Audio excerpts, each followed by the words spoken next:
Hey, you two. I see you both. How dare you? How dare you? Blackface.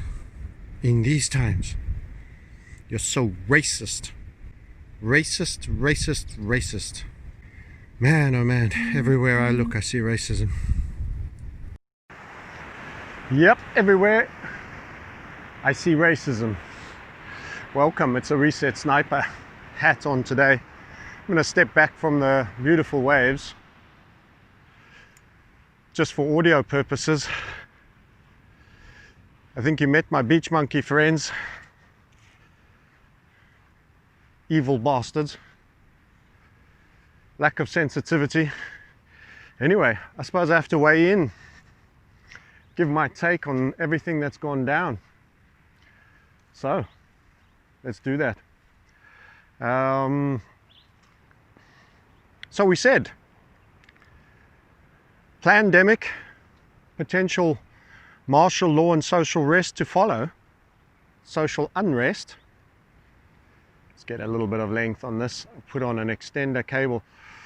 Potential unrest to follow. And I didn't expect what happened actually. They went straight into their race card game that they regularly unpack. It's not the first, it won't be the last. It'll come again. And shocking the extent of investment in this particular version. It actually got very disorderly. It got very disorderly in very many places. So in case you're new to the channel and you're watching this for the first time, what happened? Well, after all the emotive reactions and all the lies have got up and run around the world 9 or 10 times, let's just summarize what in fact actually happened. So if you're in London and your city is defaced with graffiti, windows are broken, certain shops have got boards up, here's what you need to know if you're an alien that's just arrived and missed all of this. Probably take a perch over here, in fact. Somewhere far away in a place called Minneapolis was high, according to the initial autopsy, had COVID-19, which is a peculiarity of great note. And this isn't coming from me, by the way, this is coming from Candace Owens' summary. So I haven't got a dog in the fight, I truly haven't. I'm going to report what the less emotive, irrational people are saying. You've heard enough of that. What people that have actually paused for a moment, asked for some facts, and then summarized for me, and I'm just going to be almost a repeater station for that view. So Candace Owens highlighted that this guy has had between 5 or 6 jail time sentences. If it's 5 jail times and 6 arrests, call me a liar for one each way. I don't overkill on the detail. By the time you've been put in jail 3 times, you're a career criminal in my books. And he was well through that. He had drugs in his system. There is footage that shows him resisting arrest. Further to which there's police cams footage that shows an immense amount of resisting arrest that the mayor and the chief of police is refusing to release. So suppressed information is always the most desirable information because it probably undermines official narrative. The story didn't start with a guy with 4 cops already sitting on him. One has to say, and everyone will say that, regardless the truth of whatever the outcome is, I don't think people should be dying because they're being arrested. That autopsy also said he had underlying heart issues. We also know he was a part-time porn star. We saw his eagle tattoo on the chest, much like the one that sits under Albert Pike, the Kabbalist, probably an Ashkenazi starter of the Ku Klux Klan. That is one of the monuments that didn't get attacked. So here you have in Washington, D.C., the fulcrum of power, a tribute to a Kabbalistic guru who wrote the book on Freemasonry, Morals and Dogma, established the Ku Klux Klan as part of his goals and objectives and supremacy in thinking, generally. His statue wasn't pulled down in Washington, no sir. So you have this tattoo symbology, you have the fact that the two know each other, were working similar shifts at the same club. You have the owner of the club that they were working, big friends with this mayor, who's made a point of bawling like he just lost his nearest beloved at the funeral in his black mask, which some people are just looking at him in like, mate, over the top. So who knows what actually happened, but assuming, let's just go the road, assuming that everything is as it said and George Floyd died as a result of that arrest. Why is he being put up as this hero? This isn't Martin Luther King or Malcolm X. This isn't the great orator of liberty. This is a guy who, according to Candace Owens, black female who dug up the history, did a home invasion on a pregnant woman and held guns to her while he robbed her. It's awful. In actual fact, I think for the year, a single-digit number of people that were unarmed were killed, black people in arrest. Out of 240 died in arrest. So the statistics and the hard facts don't weigh the Black Lives Matter cause very well. Then you have the sight of operators making payments, bricks showing up. Unfortunately, again, you end up sounding like the perpetual conspiracy theorist, which is what they want you to sound like, and you have inherent disbelief in all major high drama news events. There's a certain kind of person and they love drama, especially it serves their cause of revolution. If you go look at the Rothschilds having purchased artistry from C. Leon Pedersen, go look at C. Leon, L-E-O-N, Pedersen on Instagram. All his artwork is of a white slaughter by black and armied Gestapo-like communistic, one imagines, because they're in red, like military police, and white woman being raped. His art in these sort of caricatures of humans is basically a black on white slaughter of men and females, strangling and all of this. Very bizarre. I wouldn't describe it as karmic in any way, and bragging of his sales to the Rothschild family. See some links below, I'll put them in. And now you get this agenda where I then see little ladies, elderly ladies, being hit from behind, trying to defend their shops, whites by blacks. There's been a permissioning of a massive amount of assaults and deaths that has resulted of one career criminal that allegedly died in being taken into custody.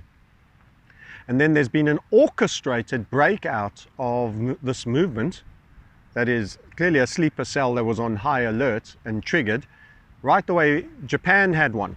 Tokyo, you know, not the biggest black population, led by indigenous local people. London, Paris, Berlin. So we want to just get this straight. Wholesale vandalism, COVID-19 narrative of social distancing and breathing safe away from people and gas masks completely down the toilet if you're protesting for this particular cause. There's actually one comical CNN banner is people should still respect social distancing, trying to keep the martial law clamped down, kind of what we predicted, and obviously all the vaccination games that are going to come out of that going, unless of course you're going protesting. It actually says unless protesting.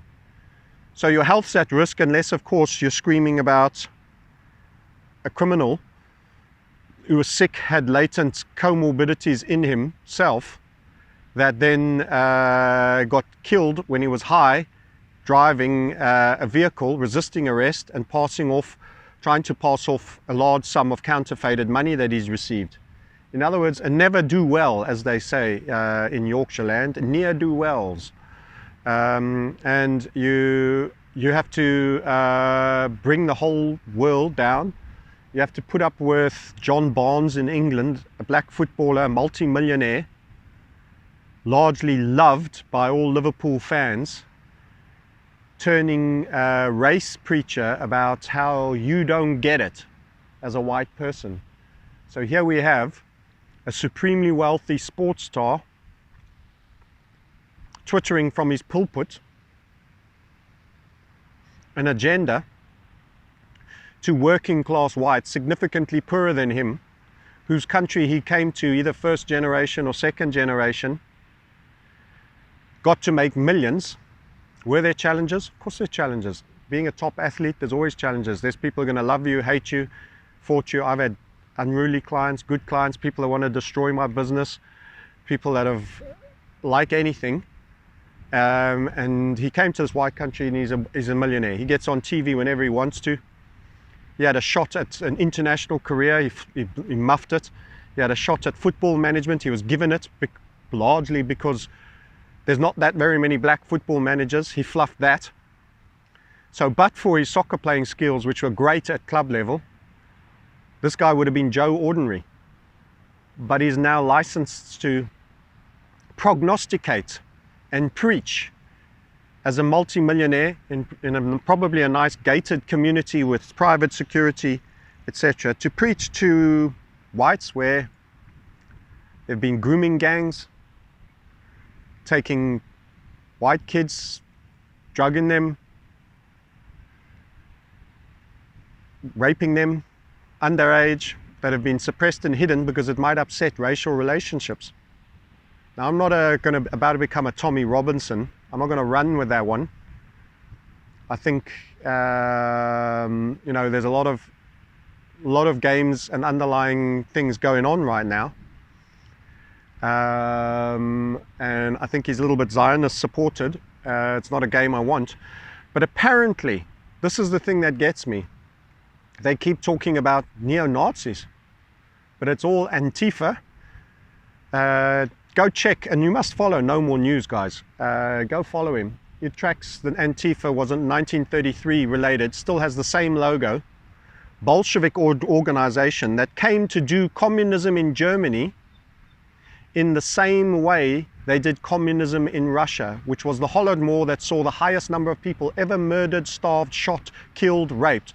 All generally Orthodox Christians and German settlers. They were Christians.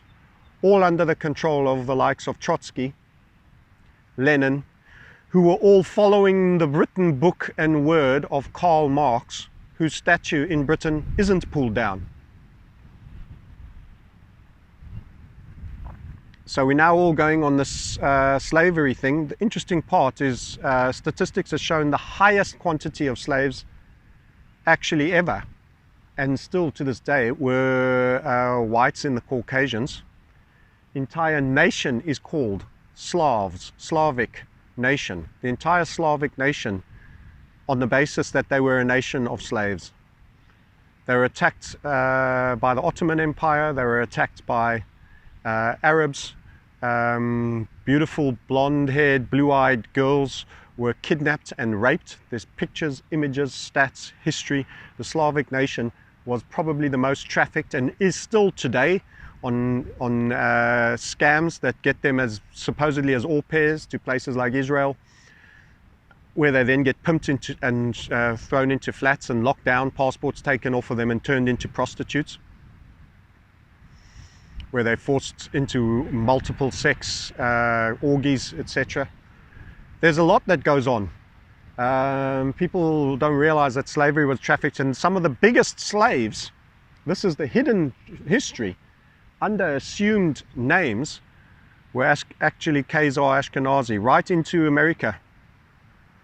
So the biggest enslavers are the people now funding these organizations. So Trump made a comment, and like I say, he's Zionist through and through. I don't have a dog in either the red-blue fight corner. Trump made a comment supposedly making Antifa a terrorist organization. Jerusalem Post and all these other H1te and all these other places. Suddenly, I might have some friends behind me, suddenly all come out and say it's anti-Semitic, which is almost like admitting that you are the funder of these supposed claim to be anti-Nazi organizations, which are actually not anti-Nazi, they're pro-Bolshevik. A communism that they intend to bring to bear upon you. What do we see? Let's go have a look. So,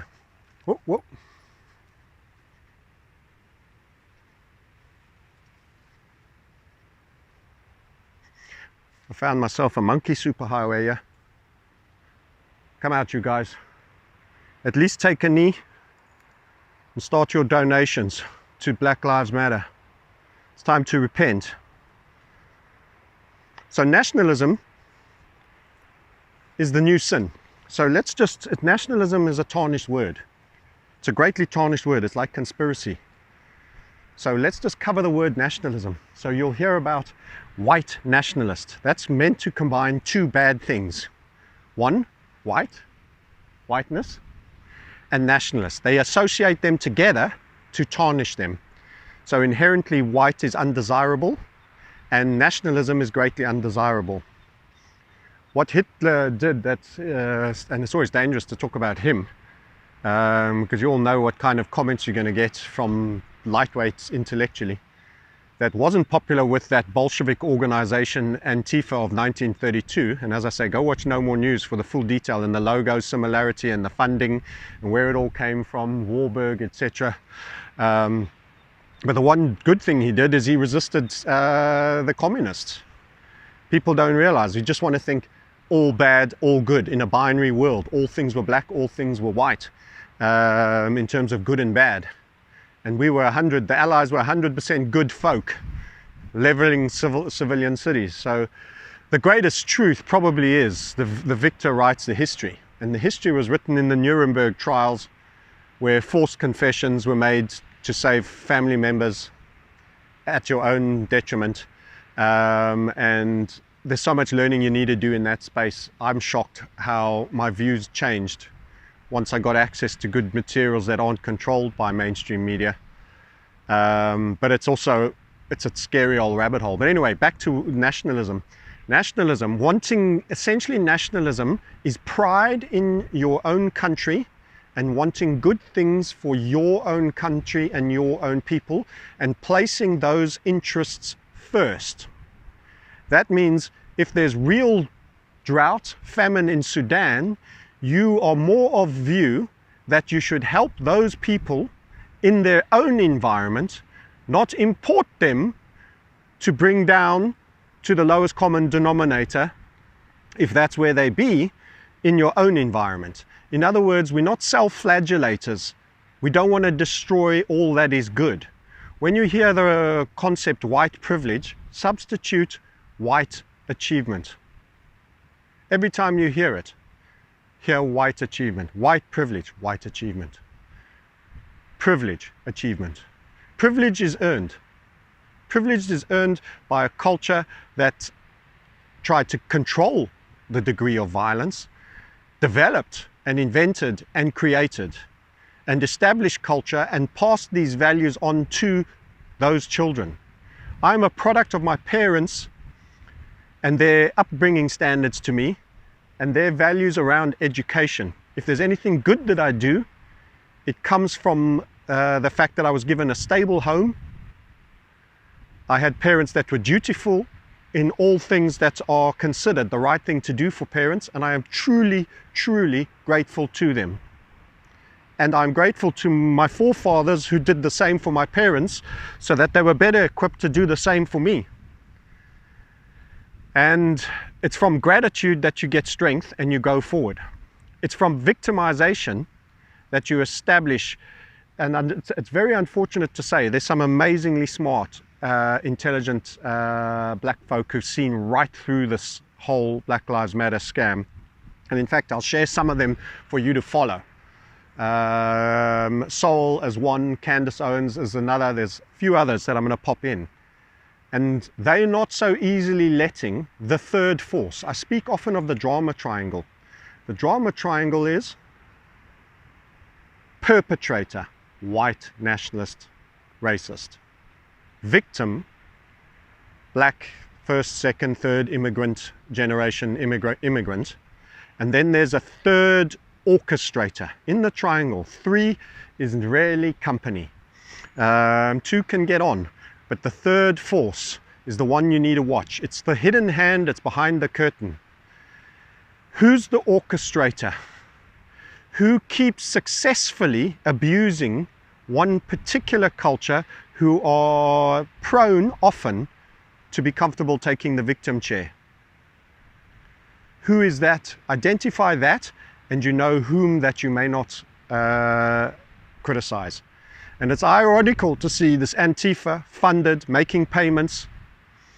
Black Lives Matter, you're seeing white operators making money payments to certain people, sewing in some Antifa, also many of them white, helping getting the looting started.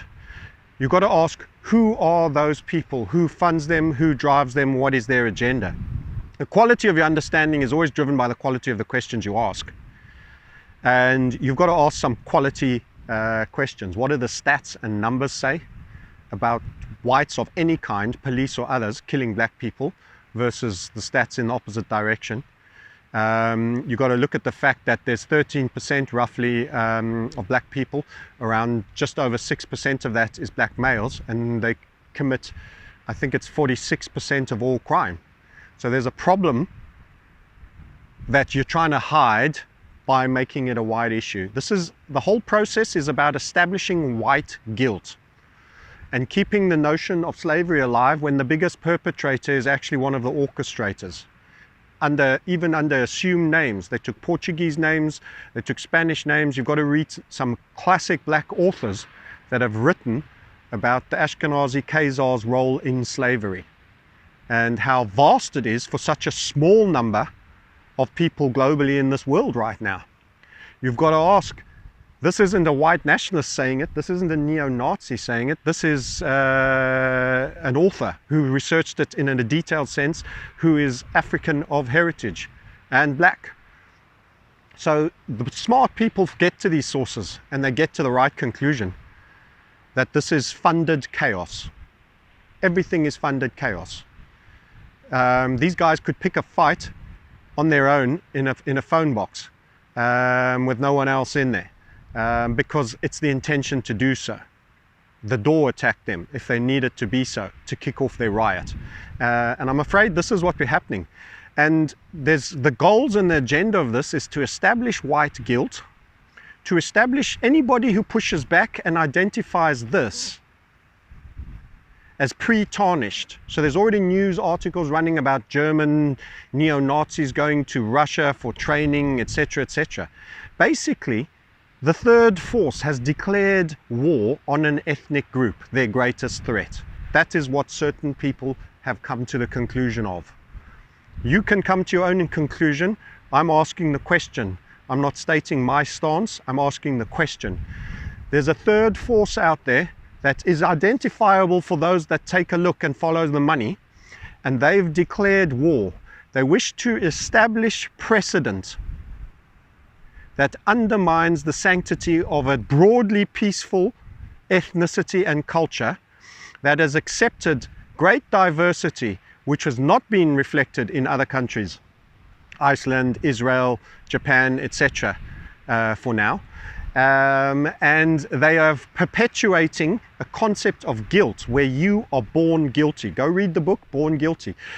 Everything I'm saying here, guys, is not my views. There's material out there that I'm touching on that can and should be read. Everything I'm saying here is not my views. You put the words that I am stating right now on a mainstream media show, and they will absolutely brand and tarnish you tooth and claw, neo-Nazi, white nationalist, all the phrases under the sun. This is like the anti-Semite or the conspiracy theory. You're damned by use of the word. It's like being accused of rape. Even if you're ever proven innocent, the stickiness never leaves of the accusation. So it's a very damning activity. They will go with all the usual slandering. And for those that ask what comes next, I'm afraid it's dark. Can you handle it? That artwork, that artist in the links below that you can go look at is not just fantasy or a cartoon. And it's not just being bought. It's being bought by gods, people who see themselves as gods, who are predicting the future they intend to create. Let me say that again. Those images of wholesale slaughter of a recognized enemy, for which there are countless rabbis and Talmudic doctrine that espouse these things, they have declared war on, and it is a slow motion attack, by many people's opinion, the notion of being white. You are born guilty. Your ethnicity is reprehensible. You are guilty of many sins that are not replicated by any other culture. You should submit and go down on one knee, a Masonic aspect to your control structure. And you should continue to be grateful that you are allowed to continue to exist unheeded. And at some point, there will be a day of reckoning because your greatest sins have not been paid for. What am I saying there? They intend to orchestrate. This is a warning. This is a warning. They intend to orchestrate far greater levels of violence that will be very specifically directed at indigenous Europeans in their home countries. How else do you come to any other further conclusion? If you think this is the last of a race hate type blowout riots, you're absolutely wrong. What about this defunding police? Who loses? In an environment where there is an establishment where a criminal element in one ethnic culture butchers about 7.5 times more of the local culture and ethnic race. Who benefits if police are defunded and no longer available as a service? Well, the government doesn't need to pay salaries. They lose a whole bunch on tax. They put some mealy-mouthed community workers a daytime where you can check in about your rather unfortunate assault that happened to you, unmediated, just for walking past a shop and someone saying you looked at them funny. You get to have some mediator, social worker that will probably ask you to denounce your white privilege first, which was obviously offending the attacker. And you can kick off from there inside that government structure, which will be funded by the same people that are the third force in the drama triangle. Or you can decide to arm up and recognize that your security is no longer something that police can ensure, as they are being defunded in certain states. Now, there's certain places that won't get away with that in this instance, but they will come again. They will keep coming. And unfortunately, even where you're a majority in your own country, you're going to have this. And this makes me fear for South Africa. Because wouldn't it just be perfect with the full-blown perp tag of a history of apartheid to have a major permissioning incident for race-on-race violence, which sees one particular race be victimized and slaughtered on broad scale, which would become a totem pole, a little, they talk of dog whistles of the far right, a totem pole of dog whistle for the rest of the world. Be careful what happens in other countries. Many people carry on. It doesn't affect me. It doesn't affect me in my day-to-day. Let me just say to you right here, right now, very frightening, very frightening. I mean, I'm losing sleep. Very frightening precedences are being set right now in countries hundreds of thousands of miles away from me. Very frightening precedents are being set that you should be warned of and you should take great care about. I'm standing with my son to the back so I don't dazzle you on the camera and also protect the wind. So sorry for that rather peculiar over the left shoulder stance. Yep. So how do you not come to these conclusions? How do you not come to the BBC paying Gary Lineker, another footballer in Britain, saying what's so special about a goddamn slave owner's statue? As looters and vandals trash London, and this guy sits on a £2 million a year contract for talking about football and being anti-Brexit, being anti-white, peaceful protests that just involve businesses being trashed, whole-scale assaults. And isn't it funny that people will say, oh, but it's one or two bad apples in the movement, and the Antifa whites, who they're funded by, remember, what do they stand for? The Bolshevik communism, remember. It's the Antifa whites that are doing all of that. Only film and footage shows that it's clearly not exclusively any whites at all.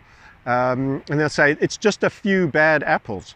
But you have one cop incident and they'll never accept a few bad apples response out of policing that is going on 24/7 with rough people, low class people, low compliance people, drunk people, high people, driving cars, committing crimes, passing off fake money, prisoner, career criminals.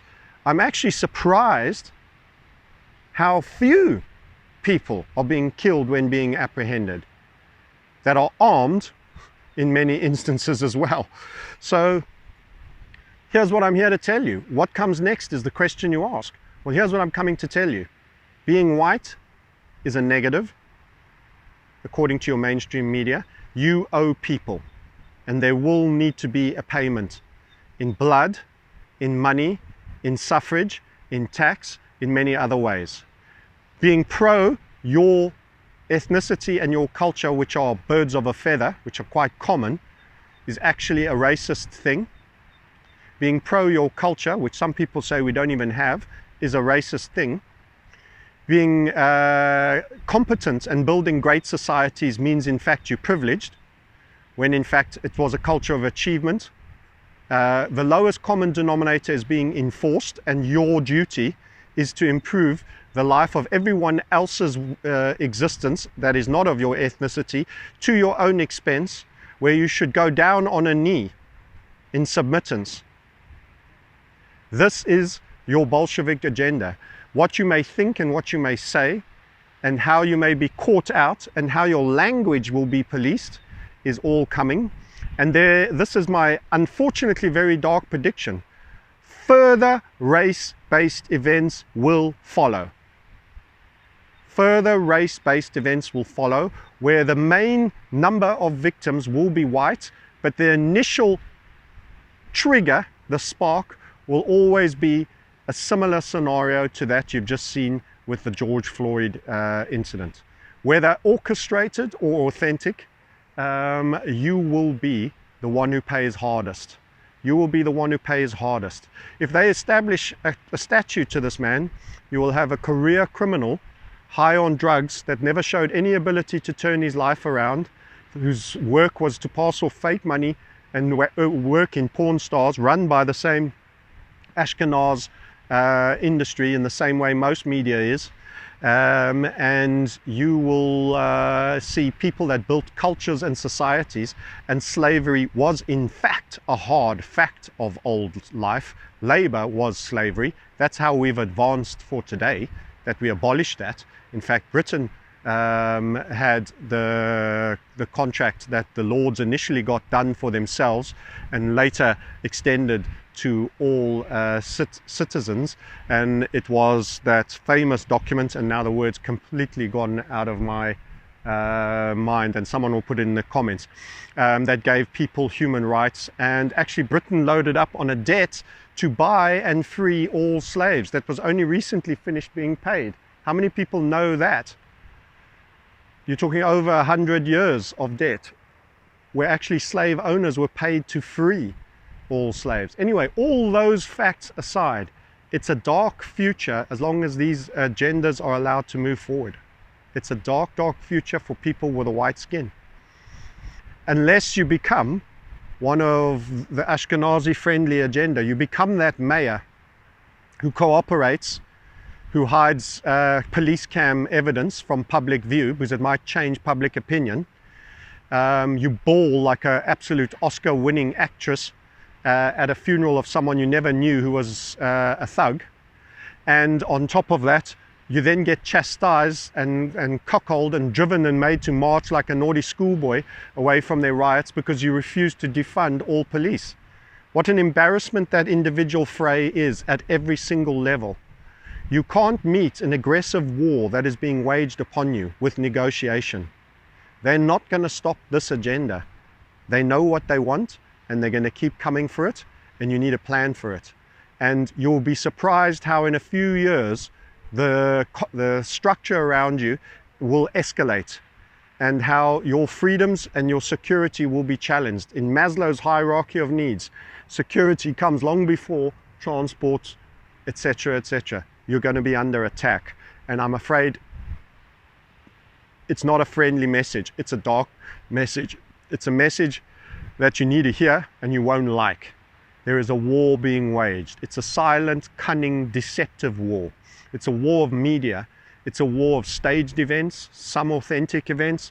It's a war of disproportionate, highly emotive response. It's a war of entitlement. It's a war of victimhood. It's a war of divide and conquer.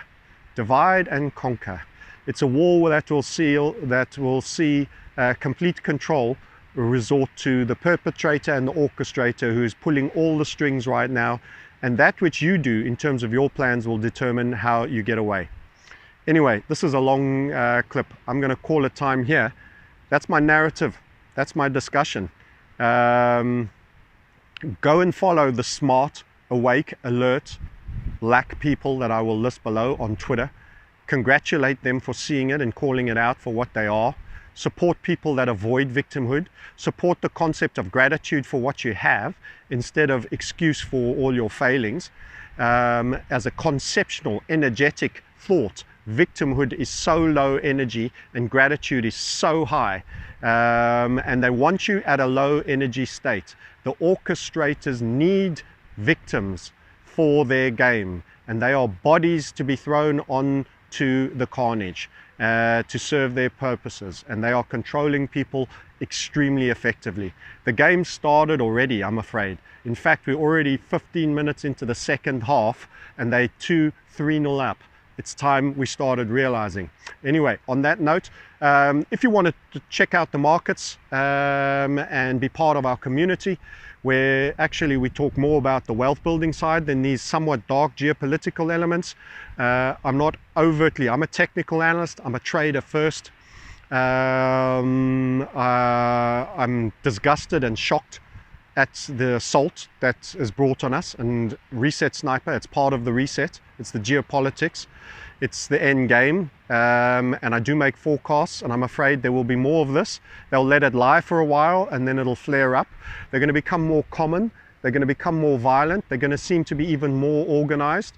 Police are going to be more disempowered. There will regularly be updates of this cop did that, whilst failing to show little old ladies being beaten up by hordes of Black Lives Matters supporters trying to protect their businesses. You're not going to see that footage very much, and I'm afraid that's the new game.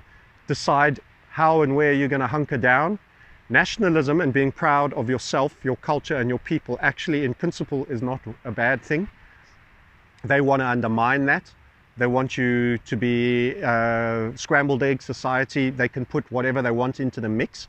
It gives them power and they can cause chaos. The revolutionaries benefit out of chaos. Remember, a third force that wants revolutionary change, that means a wholesale change in your existence, must create chaos first to implement that change they seek. They are very effective in doing it. They've been doing it for millennia, and it's time you recognize that. With that, I love you and leave you. Bye for now.